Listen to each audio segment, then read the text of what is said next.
What if the true power of an empire was not governed by sword or shield, but by the mastery of words spoken with virtue and wisdom?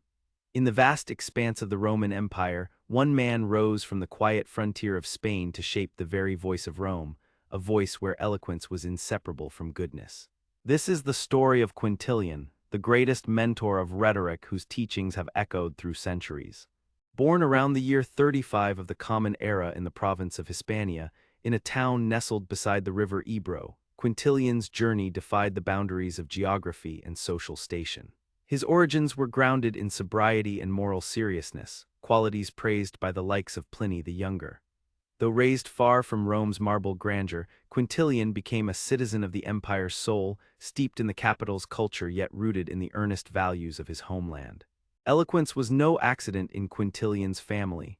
Generations before him had woven rhetoric into their lives. His father was a teacher of speech, and some records hint that his grandfather too shared this passion, an inheritance bound by words.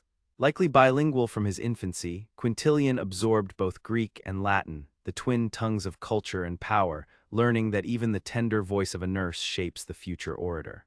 Education was a lifelong pursuit. At 12, Quintilian entered the schools of grammar, where he navigated the art of correct speaking and poetic interpretation. He embraced mathematics and music too, acknowledging that knowledge is never isolated but interconnected. The path led him to the fiery challenges of the rhetorical school, where young men competed fiercely, practicing debates on whimsical myths, turning stories of Venus or Cupid into exercises of logic and persuasion. But it was the open forum of Rome's courts where Quintilian flourished. Disenchanted with teachers who sought to prolong tuition fees, he embarked on a career defending the accused, mastering invention and style.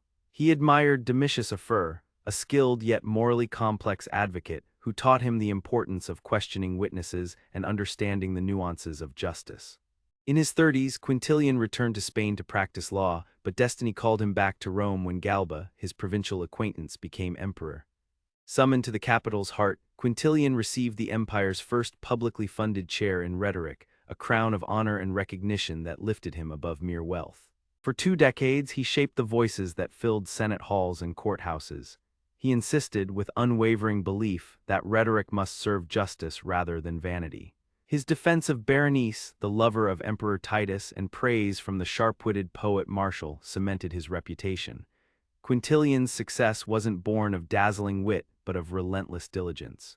Knowing every detail, questioning every witness, he embodied the ideal of the thorough and virtuous advocate. Retirement did not diminish his zeal. Instead, it sparked the creation of his magnum opus, the Institutio Oratoria. A monumental work spanning 12 books, this encyclopedia guided an orator from the cradle of infancy to the twilight of old age. Quintilian's vision was radical. Only a good man could be a great speaker. Eloquence, he preached, was not mere technique but the expression of virtue.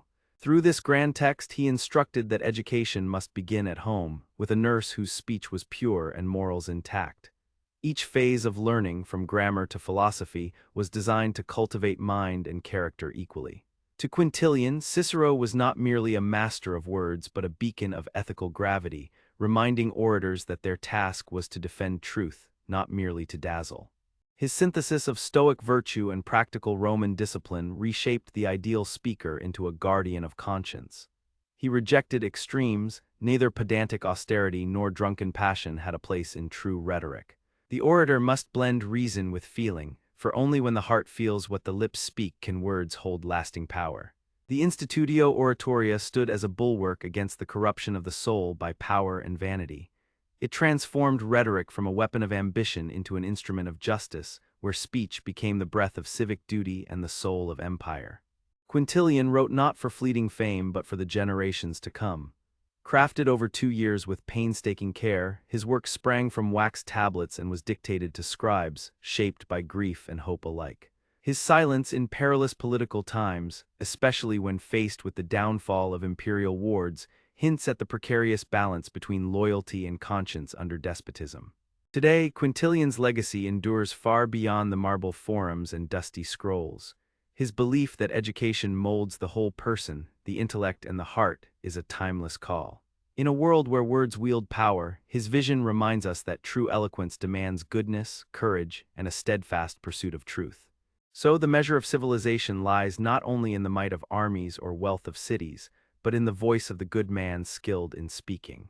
Enjoyed the video? Give it a thumbs up and don't forget to subscribe to the channel for more. See you in the next one.